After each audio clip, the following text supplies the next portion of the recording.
Morning again, and we start with our reading for today from 1 Samuel, chapter 1, verses 20 to 28.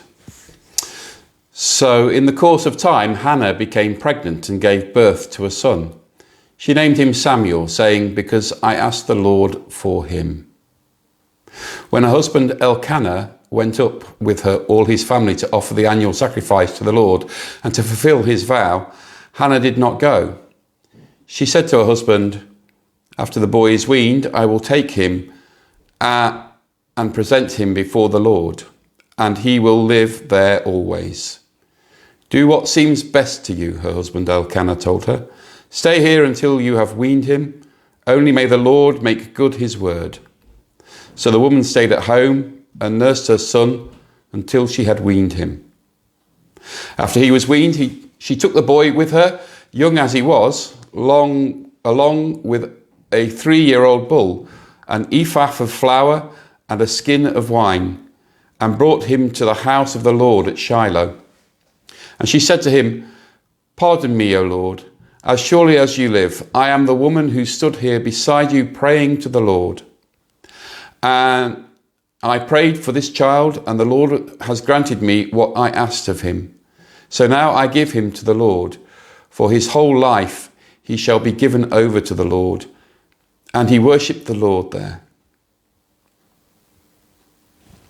This is the word of the Lord. Now, today, of course, is Mothering Sunday. And today we should be celebrating motherhood, all that's good and the best that is in motherhood. We should be presenting our moms at church with flowers this morning and enjoying ourselves. And I'm sure around the country, many would normally be going to visit their moms, taking them out for meals maybe, or going to see them.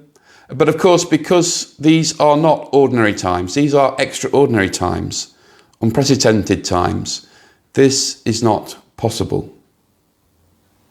And for many, these times are dark times, fearful times.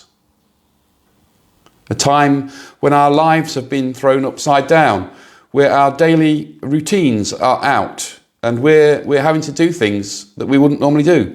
Social distancing, keeping away from people. We are relational people. We'd want perhaps to be hugging people that we know, physically having contact with them, getting close to them certainly. And of course, we're having to wash our hands. I don't know how many times you've washed your hands recently, but my hands are getting very dry from all the washing of the hands. These are difficult times, different times. And of course, social gatherings are being cancelled all around the world. And one of those social gatherings which have had to be cancelled or to be moved, postponed, are those of the Havering-Atte-Bower Passion Plays. If you don't know the story of Havering-Atte-Bower and its Passion Plays, then here it goes. In 1633, this small village of Havering-Atte-Bower, which is in Bavaria, now of course part of Germany, in 1633, there was a plague in the region. Bubonic plague was there. And the villagers made a pact with God. They asked God to spare them from this plague. And if he did so, that they promised that they would put on a play every 10 years, a passion play about the life, death and resurrection of Jesus Christ. And after they had prayed their prayer, the death rates in the village, which had been going up gradually, started to come back down. And so in 1634, the village, true to its promise and its pact with God, put on their first play. And it's gone on ever since. It's only been cancelled in 1777 and 1940 for various reasons, obviously. And in 1922, it had to be moved to 1922 because of the effects of the First World War. And this year, again, they're doing the same thing. They're moving it because of the coronavirus on to 2022. And that little village that it is, that small place of only 5,500 people, would be expecting to receive 450,000 guests from around the world between May and October this year to see the 103 performances of the play that they would be putting on. And when I say they, I mean they, because all the people who take part in the plays are residents of the village of Havering-Atte-Bower itself. This idea of making pacts with God, of in desperate times often asking God for something and in return promising to make a commitment to do something, is a part of what we see in the biblical narrative as well, especially in the Old Testament. And we see it in this story that we have today. What we have here, this reading from Samuel, is sort of towards the end of the story of what has gone on. Hannah is married to Elkanah, and she is desperate to be a mother. She wants so desperately to have a child. And yet we're told early on in the story that God has closed her womb. We're told it's an act of God that has closed her womb. This may seem very unfair to us. Why would God do such a thing? But that's the situation she's in. Each year, Hannah would go with Elkanah, with the whole of his household, to worship God at a place called Shiloh. And there would be the high priest, Eli. And this one year, Hannah is so desperate, she's getting so desperate about the fact that she hasn't had a child, that she makes a pact in prayer with God. We're told that she prays in her desperation and in her anxiety to God. And she says that if you will give me a boy, I will give him back to you. I will hand him back to you once he is weaned.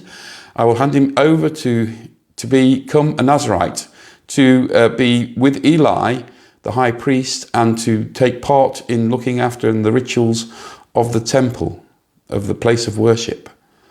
And she makes this pact with God in desperation. We're told that as she's praying this prayer, she's making no sound, but her lips are moving, and Eli, the high priest, sees her. And he thinks she is drunk, but she tells him, no, it's not that I'm drunk, it's that I'm so anxious and so desperate to have a child that I've made this pact with God. And when Eli hears this, he tells her that God surely will answer her prayers. And as it happens, so he does. And we have this story about how Hannah eventually brings Eli back, as she promised she would, to be a Nazirite, to live and to work in the temple with Eli. And in these dark days, perhaps, there are many who are in their minds, in their prayers, making these pacts with God about their own safety, about what might happen to them. John Goldingay, who is an Old Testament biblical scholar and theologian, looks in his commentary at this, and he observes that often in biblical narrative we see these things where God intervenes directly into the life of his people, that there are extraordinary acts of God, if you like, these miracles, perhaps people would call them, things that happen that can't be explained by scientific and rational thought, that God has acted directly into the life of his people. But he also says that that's not just the only way that God brings about his purposes. He brings about his purposes not just in the extraordinary, but in the ordinary events of life too, in the acts of human commitment. A series of acts of human commitment can be a means by which God brings about his purposes. And he juxtaposes the story of Hannah that we have here and her extraordinary intervention of God opening her womb again to have children against that of the story of Ruth, Ruth again, somebody who is in pain at the loss of her husband, and needs that healing and renewal which Hannah receives as well. But her healing and renewal comes not through the extraordinary acts of God, but through that God working his purposes out through the ordinary successive acts of human commitment over a period of time. And John points out that this is a way that God acts at all times. In these extraordinary times that we face, I don't know whether God will act in an extraordinary way or is acting in an extraordinary way. Perhaps he will. But I do believe he will be working too in the ordinary acts of human commitment, the kindness and the love and all that we show in caring for one another. Caring for one another, thinking about one another, being self-sacrificial in the way that we do things. This is how God will work his purposes out in this situation. I think we have to hold on to that that God is a good God. We do things that we do not out of fear of this virus, as we've already said many times, but out of wisdom. The wisdom of being people acting in line with God's purposes. And I offer that to you today. There's one other thing, though, I want to talk about and to say to you. In his book, A Tale of Two Cities, Charles Dickens starts his book with the line, "It was the best of times, it was the worst of times." And he's talking there, of course, and talking into another extraordinary period in the history of the world, in that the revolution and the upset that there was in France in the 18th century. And he talks into that in that way. But what I would say is this, is that Charles Dickens notes there that even in the midst of these extraordinary times, or what were dark times then, there were good things that came out of it, and good things that were seen in the actions of human beings. But there were also dark things as well. We want to focus on those good things, don't we? That we know that we have seen good things happening already, where people have been offering service to people. People have been providing all sorts of things to people in order to help them cope with this crisis that we're going through. People doing shopping for people, people providing resources and food for people, all sorts of things that have gone on already. And we want to focus on those and say good things about them. That's all good and proper. But we must remember too that in the midst of the good that there is in humanity, that we see of humanity, there will also be that worst side of humanity that we see too. We have to remember what Jesus said in Matthew's Gospel, that we should be as wise as serpents, as wise as snakes, but also as gentle as doves. We have to be wise as snakes and gentle as dove.